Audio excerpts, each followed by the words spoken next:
Hoy vamos a empezar donde quedamos la semana pasada. Este estudio, vieras cómo me apasiona, porque usted sabe que cuando uno no tiene el contexto de las cosas, uno no logra entender muchas veces lo que está pasando. Y hay gente que dice, no, no me lo bajes, hijo. Hay gente que dice, es que yo no entiendo, y tienen razón. Si no hay quien lo explique, ¿cómo lo va a entender uno? Por ejemplo, Jesús tenía una forma de hablar que era en parábolas, pero Jesús no siempre habló en parábolas. Jesús algunas veces habló en parábolas y otras veces habló por sermones, por profecías, pero es muy curioso. Usted revisa el Nuevo Testamento y usted encuentra básicamente un sermón. ¿Alguien se acuerda cuál sermón? El detalle, ¿de cuál sermón nos acordamos? El sermón del monte. Y usted no encuentra otro sermón del monte, un sermón. Después Jesús dio profecía, la profecía que vamos a estudiar, por cierto, en el capítulo 24 de Mateo. Cuando estudiemos esa profecía, ustedes se van a asombrar porque se van a dar cuenta que hay muchas cosas que ustedes piensan que son de una manera y son de otra. Jesús, el ministerio de él tenía profecía, tenía enseñanza, tenía sermones, tenía milagros, que los vimos una partecita la semana pasada, y tenía parábolas. ¿Qué es una parábola? ¿Alguien sabe qué es una parábola? ¿Alguien que se atreva a decir qué es una parábola? Una representación de algo, exactamente. Es decir algo, eso, es decir algo con una historia que tiene una enseñanza. Estás volando. Hoy vino inspirado.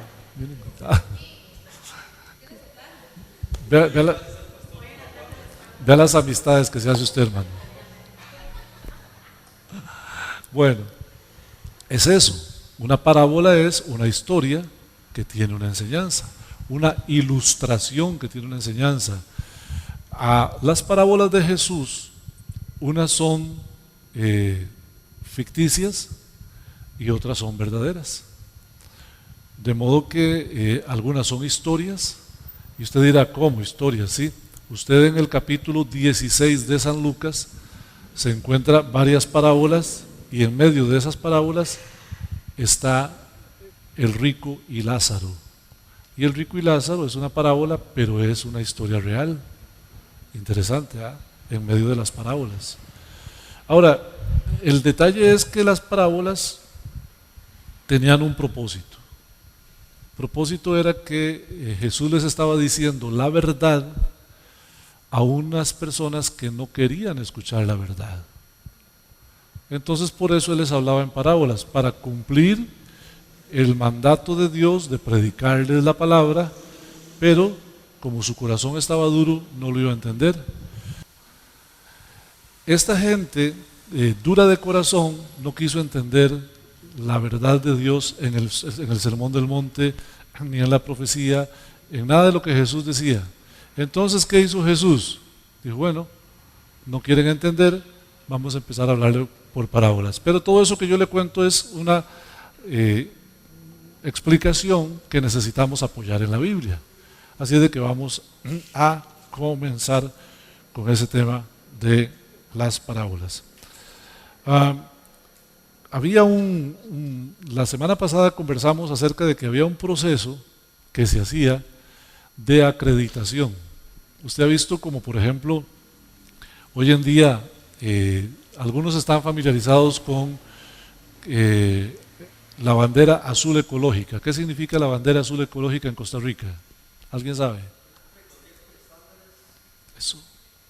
Tiene que cumplir con ciertos estándares. ¿Y cómo hacen para saber si esa playa o ese supermercado, digamos, donde usted trabaja, cumplió con los estándares para darle la bandera azul ecológica? ¿Cómo lo hacen? Una auditoría. ¿Qué? Hoy estamos volando. Una auditoría. Ya. Un 100 en el examen. Ya. Vamos a hacer examen al final. No, no es cierto. Una auditoría. Los judíos, los sacerdotes y los sumos sacerdotes y los escribas y fariseos tenían un protocolo de auditoría, si se quiere, para llegar a concluir los estándares, si una persona tenía los estándares requeridos para ser acreditado el Mesías. Uy, qué chiva, ¿cierto? Y lo vimos la semana pasada en los milagros. ¿Se acuerdan? Habían 3 milagros que solamente el Mesías podía hacer. ¿Alguien se acuerda de algún milagro de esos? De alguien que hubiera nacido ciego desde el vientre de su madre. Ajá, eso. Porque hubo otros ciegos que sí se sanaron, pero no eran ciegos desde el vientre de su madre. ¿Otro milagro? Expulsar a un demonio que no pudiera comunicarse, ni hablar ni escuchar. Ajá. Uno más, ¿quién se acuerda? ¿Ah? No, ese no. El leproso, exactamente, el leproso. Nunca en Israel se había sanado un leproso varón judío. Y Jesús sanó a 11. Uno primero, y como no le dieron pelota, les mando 10. ¡Qué carga Jesús! Pero también en el protocolo habían otras cosas. ¿Cuáles cosas? Había un proceso de que enviaban a los escribas y fariseos primero, en la primera etapa, a escuchar al prospecto. Jesús en ese tiempo era un prospecto. La gente empezó a andar detrás de él y la gente empezó a tratar de escuchar su mensaje y todo. Entonces los fariseos se les prendió la luz y dice, bueno, vayamos a ver. Pero estos benditos individuos, incircuncisos, incircunspectos, ellos lo que pretendían era desacreditarlo. Ellos no estaban buscando acreditarlo, ellos estaban buscando desacreditarlo. Pero tenían que seguir el protocolo, que el protocolo tenía 3 fases. La primera era escucharlo sin hablar. Nuestro primer texto de hoy, busquen por favor San Marcos, capítulo 3, verso 4, y el que lo va a leer levanta la mano para que Johanito le lleve el micrófono y quede en la grabación. Hoy necesitamos mucha ayuda para leer, así es de que disponga su corazón.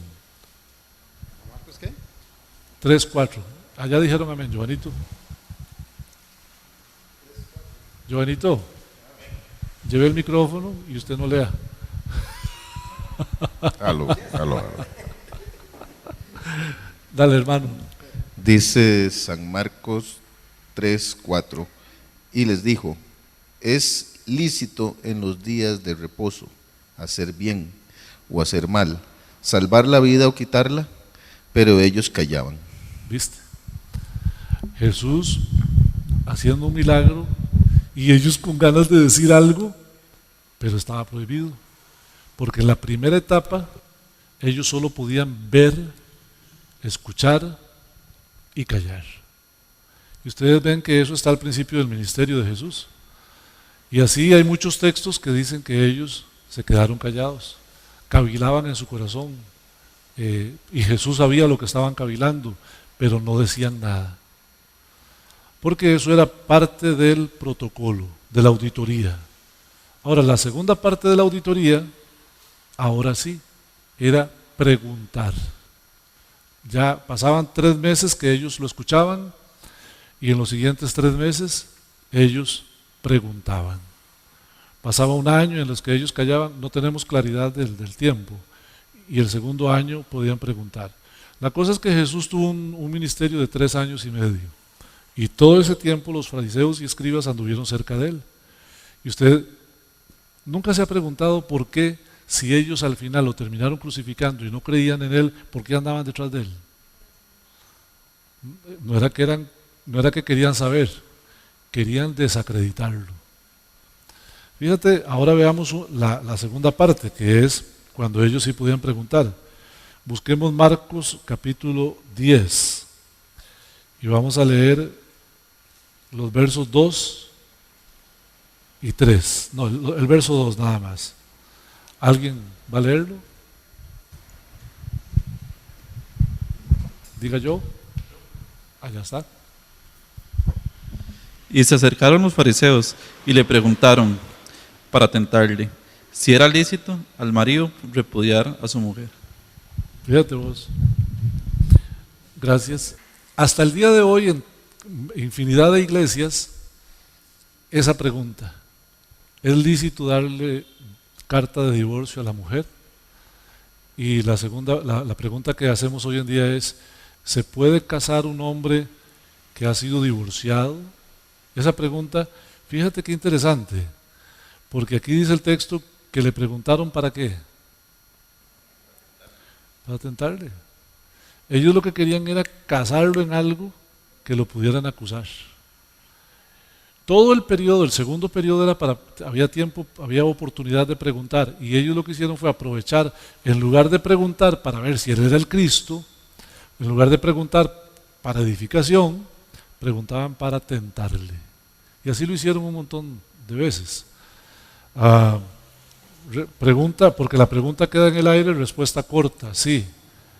Una persona que se casó y se divorció, ¿se puede volver a casar? Sí, sí, no hay problema.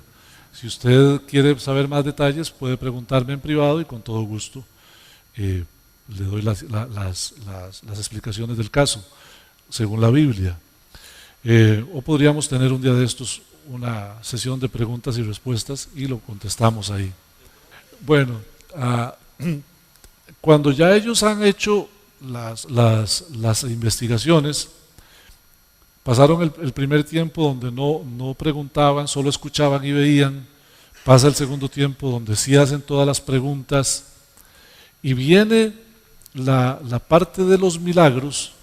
Ahí, queridos hermanos, es donde ellos tienen que hacer una declaratoria, presentar un informe, como haría la gente que va a ver lo de la bandera azul ecológica.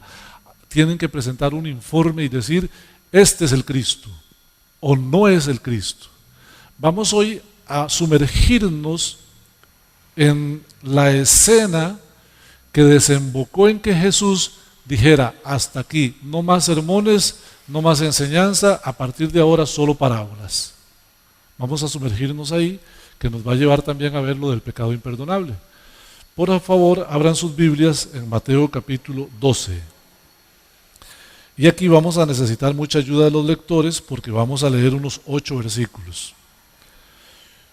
Aquí sí puede leer usted, Giovanito. Mateo 12, y vamos a empezar viendo en el versículo 22, déjame ver. Aquí vamos a empezar a ver ya la conclusión, lo definitivo. Empecemos en el versículo 22 y ahí vamos a ver el reconocimiento de la gente de lo que Jesús estaba haciendo. Dele, Giovanito. Entonces fue traído a él un endemoniado, ciego y mudo, y le sanó, de tal manera que el ciego y mudo veía y hablaba. Fíjate, ¿se acuerdan? Ese es el tercer milagro. Un hombre que fuera ciego y mudo, o una mujer que fuera ciego y mudo, sanarlo, y era un demonio, y el Señor lo echó afuera. Claro, ahora yo les pido que ustedes piensen en esto. Digamos que nosotros somos el pueblo de Israel, y aquí está Jesús, y le traen por la puerta, viene entrando un papá, y trae este endemoniado. Y los fariseos que están entre nosotros, aquí no hay ninguno, pero digamos que hubieran algunos. Compórtese, hermana. Ah, qué barbaridad. Y lo vuelve a ver. Es que eso es lo peor. Yo no lo iba a decir, hermano, yo no lo iba a decir, pero Dios mío. Bueno, Los fariseos empiezan a decir, uy, ya sanó a los leprosos, uy, qué torta, y ahora qué, este que es, esto es un demonio, y si lo sana, ellos están en el tema, le traen al individuo y Jesús, léalo otra vez, Ivonito, el 22. Entonces fue traído a él un endemoniado ciego y mudo, y le sanó de tal manera que el ciego y mudo veía y hablaba. Qué tortón. Y entonces ellos ven que Jesús lo sana. Entró mudo y ahora está hablando. Entró ciego y ahora está viendo. Y era un demonio. Y Jesús lo sacó. Ahora sí tenemos una torta grande. Porque aquí ya no nos queda más remedio que decir que este es el Cristo. Ya hicimos todas las fases, ya las cumplió, ya vimos todos los estándares, el informe indica que Él es el Cristo. ¿Qué vamos a hacer ahora? Y tienen una presión. Leamos el verso 23. ¿Alguien quiere leer el verso 23? Dice la escritura, y toda la gente estaba atónita y decía, ¿será este aquel hijo de David? Aquí empezó el problema, porque toda la gente que estaba ahí empezó a preguntarse, porque la gente sabía los estándares y la gente sabía que Jesús había cumplido con todos los estándares, y entonces la gente empieza a decir, ¿será este?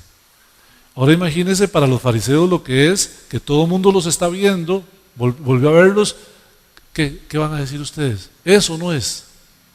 Qué presión, ¿verdad? Aquí la presión se empieza a poner peliaguda.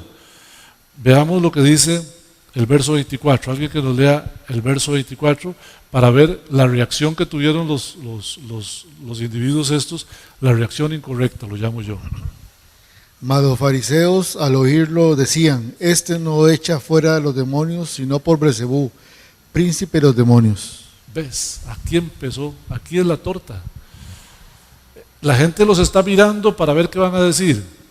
Y entonces ellos, en lugar de decir, gloria a Dios, tenemos al Mesías entre nosotros, dicen, no, vean, no es lo que ustedes están pensando. Este chavalo no es el Cristo. Él acaba de echar fuera un demonio, sí, pero él no echa los demonios por el Padre, echa los demonios por Satanás, el príncipe de los demonios.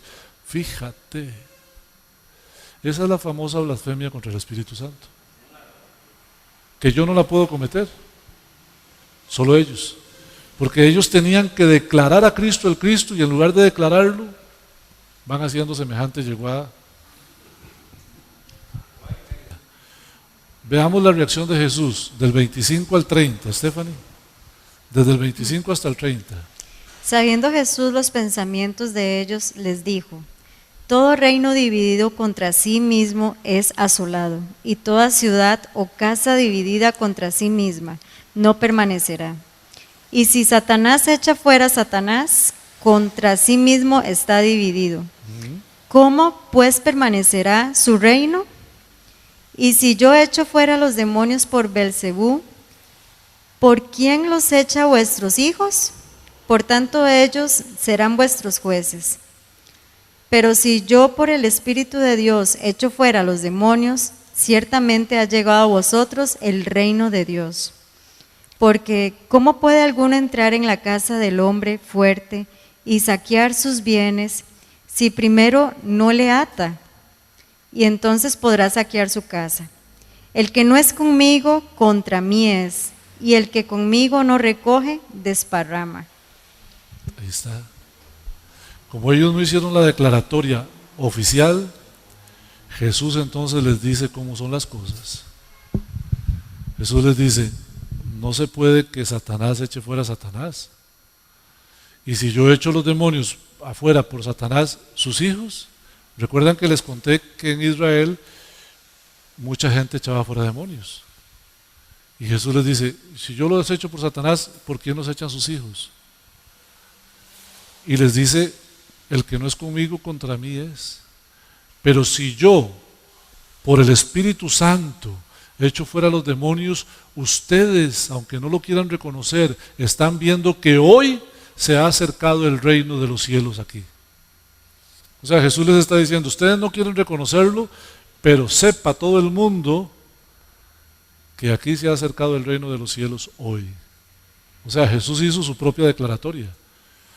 Y no es incorrecto porque Él es Dios. Amén. Quedó escrito para que nosotros sepamos cuál fue el pecado imperdonable. Vea usted lo que sigue. Lo que sigue empieza con unas palabras que son judiciales. ¿Han oído hablar de cuando se va a leer el por tanto de algo, verdad? ¿Qué significa que se va a leer el por tanto? Que hubieron pruebas y debates y se presentaron testimonios y ya que pasó todo el proceso, se llegó a la conclusión de que esto es así, ahora, en base a eso, lo que sigue. Entonces, alguien que nos lea del 31 al 33, el por tanto.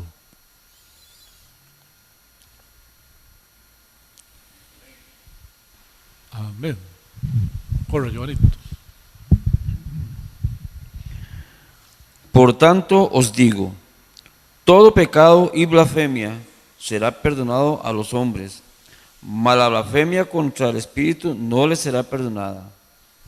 A cualquiera que dijere alguna palabra contra el Hijo del Hombre, le será perdonado, pero al que hable contra el Espíritu Santo, no le será perdonado ni en este siglo ni en el venidero.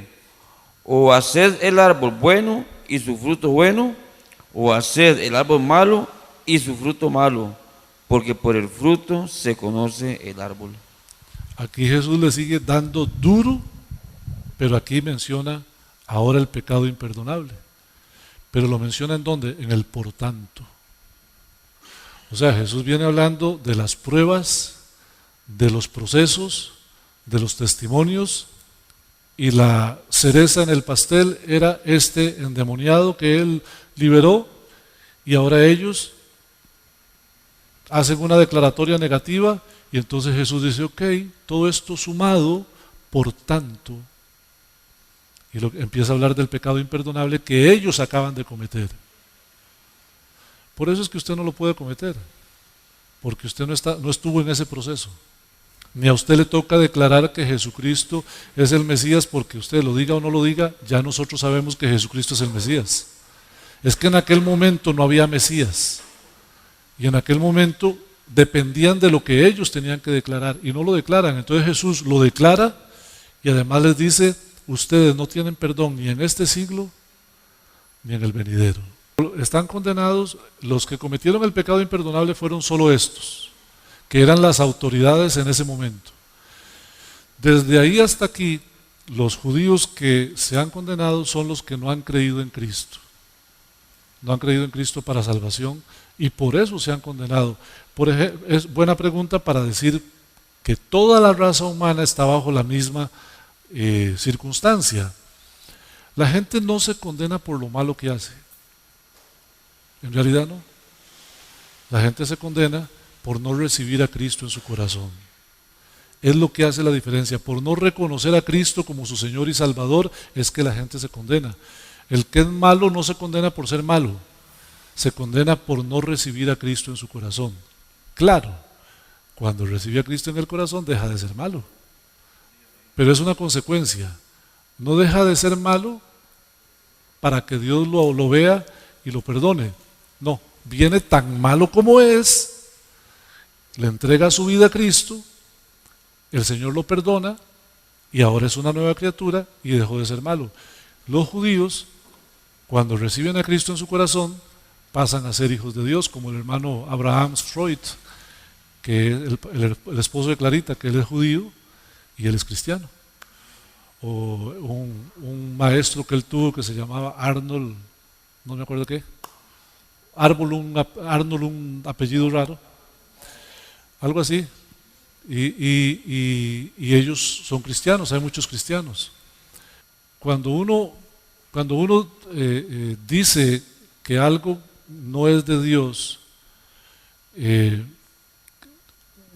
no está blasfemando contra el Espíritu Santo. Puede ser que esté juzgando mal, pero también puede ser que esté juzgando bien. Un tema largo, pero vamos a decir algunas cosas de esto. Pero en aquel tiempo, cuando pasábamos a la gente a que viniera a orar al frente,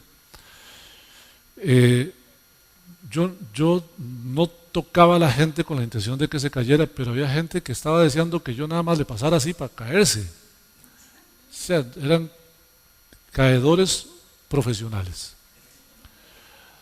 Y yo lo digo así porque especialmente había un hermano que vivía en adulterio y que todos los domingos caía bajo la unción, y el lunes se iba a ver con la querida, y el otro domingo venía y caía eso, eso es una vagabundería. Ahora, si la persona cae o no cae bajo el poder del Espíritu Santo,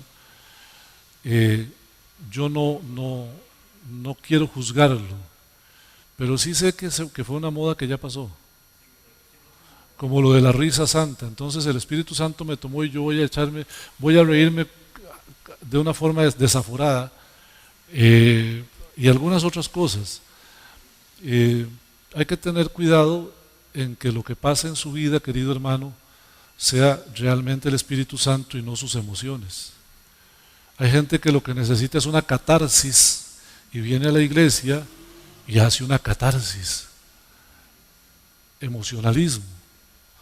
Si usted cae bajo la unción del Espíritu Santo, cuando usted se levanta tiene que ser una persona poderosísima. Poderosísima. Poderosísima. Ahora, esto, si usted cae bajo la unción del Espíritu Santo y usted se levanta siendo el mismo, usted se tiró. Lo de la risa santa ya pasó. Han habido cosas tremendas, hermanos. Ahora yo le quiero decir, ¿usted quiere saber si usted está lleno del Espíritu Santo? Es muy sencillo. La principal evidencia de que usted está lleno del Espíritu Santo la leyó Hernán ahora al final. Por sus frutos los conoceréis. Mas el fruto del Espíritu Santo es amor, gozo, paz, paciencia, benignidad, bondad, longanimidad, fe, mansedumbre y templanza. Ese es el fruto del Espíritu Santo. Una persona llena del Espíritu Santo, su vida diaria, cotidiana, respalda que está lleno del Espíritu Santo. No es caer, no es gritar, no es aullar, porque también hubo la unción del aullido. Hermanos, han habido unciones rarísimas, la del perro, la del ladrido, o sea, son cosas, ustedes no tienen idea de las cosas. El lunes estuvimos viendo en la reunión de pastores todas las modas que hemos visto a lo largo de 50 años. No se puede cometer el pecado imperdonable ahora, Hernán, porque después de la cruz del Calvario todos los pecados son perdonados. El ambiente exacerba las emociones, porque lo que nosotros tenemos, dice el apóstol Pedro, tenemos la palabra profética más segura, a la cual hacéis bien, ¿verdad? ¿Cuál es la palabra profética más segura? La Biblia. No está registrado en la Biblia. Y yo me pregunto, ¿tenemos más unción y más poder hoy que en el aposento alto? ¿Por qué en el aposento alto no pasó? ¿Por qué con Pablo no pasó? ¿Por qué con Silas no pasó? ¿Por qué no pasó con Pedro, con Juan, con los 12 apóstoles? O sea, ¿por qué no pasó? ¿Qué tenemos nosotros de especial? El detalle es que todo eso se da en un ambiente. ¿Se acuerdan que yo les dije el domingo de que Tita me critica mucho? Porque, bueno, no me critica, se ríe de mí cuando yo estoy viendo en Instagram las iglesias pentecostales. Hoy estaba viendo una que decía, se metió el poder, se metió el poder, se metió el poder, se metió el poder, se metió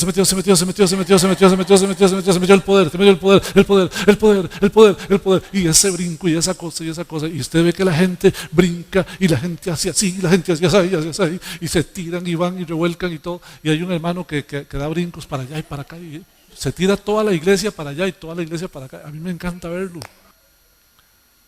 Es eso, histeria colectiva, en un ambiente propicio, la gente se desinhibe. Y cuando usted se dio cuenta, las hermanitas que no quiebran un plato, andan por toda la iglesia brincando y se suben a las bancas y todo lo demás. No es el Espíritu Santo. O sea, la presencia del Espíritu Santo es real en nosotros cuando tenemos el fruto del Espíritu Santo como evidencia. Amor, gozo, paz, paciencia, benignidad, que eso es lo que está en la Biblia. La risa no la encontré nunca en la Biblia, las caídas para atrás nunca las encontré en la Biblia, la unción del aullido nunca lo encontré en la Biblia. Hermanos, y hay unas unciones que ni les cuento porque no son decentes, pero bajo la excusa de que es el Espíritu Santo se han cometido barbaridades. Entonces no, la evidencia es el estilo de vida, la santidad. Sigamos. Jesús les hace además un reproche. Verso 34. ¿Alguien que nos lea el verso 34?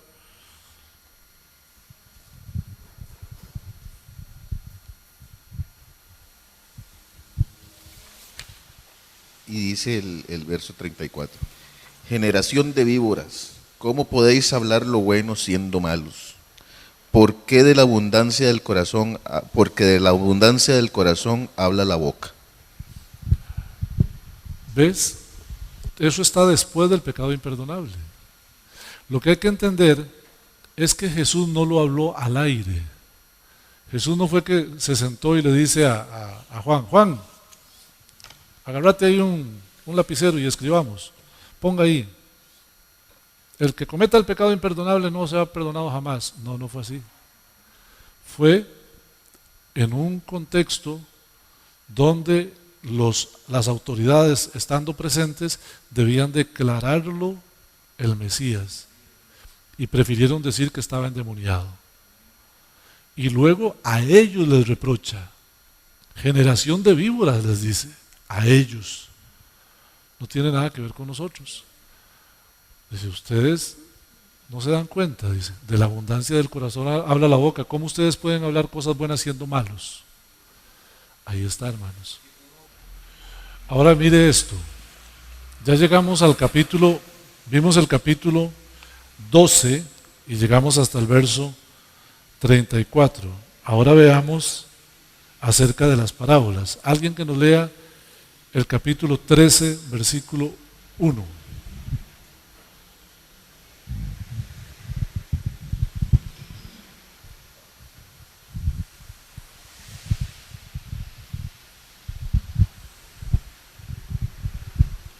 Aquel día salió Jesús de la casa y se sentó junto al mar.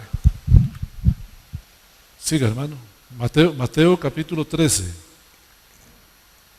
Y se le juntó mucha gente. Correcto. Y Sí. entrando él en la barca se sentó y toda la gente estaba en la playa.